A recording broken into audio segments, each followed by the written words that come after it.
In the world of biomolecules, proteins play a really critical role. We have structural proteins, things like keratin that we might find in our hair or our fingernails, and then we have other structures that are more globular, maybe like enzymes and things like that.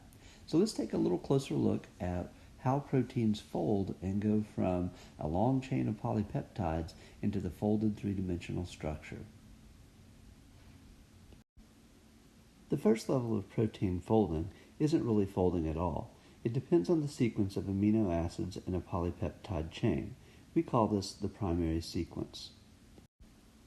The amino acids in that polypeptide chain are held together by strong peptide bonds. Peptide bonds are carbon-nitrogen bonds formed through dehydration synthesis between the amino group of one amino acid and the carboxyl group of an adjacent amino acid. This first level of protein folding, which is based on the sequence of amino acids that is dictated by your DNA, is called the primary structure. The next level of protein folding is called the secondary structure, and it is created when atoms in the main chain hydrogen bond with one another.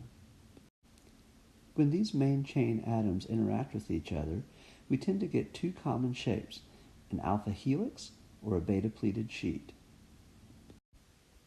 If you look closely at the alpha helix and the beta pleated sheet, we can see here the hydrogen bonds that form between the main chain atoms. The third level of protein structure is called the tertiary structure, and the tertiary structure is determined by the interactions of the R groups of the amino acids in a polypeptide chain. The R groups of the amino acids have many different properties. Some form ionic bonds with each other. We also have disulfide bridges between sulfur-containing side chains. We have hydrogen bonding that can form, but primarily we're concerned with hydrophobic and hydrophilic interactions. Hydrophobic R groups tend to turn inward to move away from water, and hydrophilic R groups tend to orient themselves outward.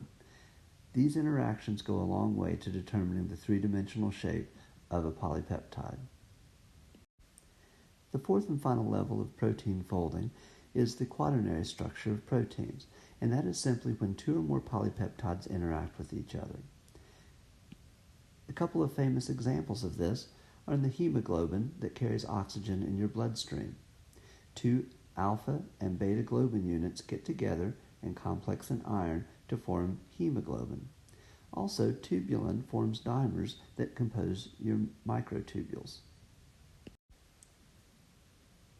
Studying and understanding the levels of protein folding can help us understand how we go from the DNA in our genes to the wide variety of three-dimensional protein shapes that we have in our body.